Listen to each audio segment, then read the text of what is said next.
আমাদের সেই বাবরি মসজিদ প্রাঙ্গণ আপনারা স্ক্রিনে দেখতে পাচ্ছেন। সম্পূর্ণ এলাকাটা ইটে পরিপূর্ণ এবং এখনো আজকে 10 তারিখ, আজকেও প্রচুর মানুষের সমাগম। এবং এই হচ্ছে আমাদের টিম, সুবর্ণমুখী গ্রামের টিম। আমাদের টিমের সবই ছিল গুরুজন, গুরুদেব। আপনাদের বলি, আপনারা তো স্ক্রিনে দেখছেন কে কে ছিল, কিন্তু আপনাদের জানাই যে আমরা তো ওখানে গেলাম, সেলফি নিলাম, সে ঠিক আছে, কিন্তু কিভাবে যাবেন? আমরা বেসিক্যালি আমাদের সুবর্ণমুখী হল স্টেশন অর্থাৎ ভগবানগোলা এবং জিয়াগাজের যে মিডিলবর্তী স্টেশন, সেখান থেকে আমরা ট্রেন নিলাম। ট্রেনে করে আমরা একেবারে যাত্রাপথ শুরু করলাম।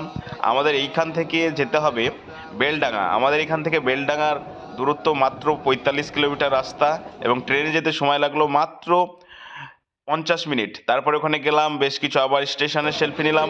ওখান থেকে চলে গেলাম একেবারে বাবরি মসজিদ প্রাঙ্গণে। সেখানে গিয়ে দেখলাম প্রায় মেলার মতো ভাব। আমরা যেই দিন গিয়েছিলাম সেদিন ছিল 10 তারিখ, কিন্তু শিলান্যাস হয়েছে 6 তারিখ, কিন্তু এখনও প্রচুর লোকের সমাগম। আমরা যেদিন গিয়েছিলাম সেদিনও আনুমানিক 15-20 হাজার তো লোক হবেই।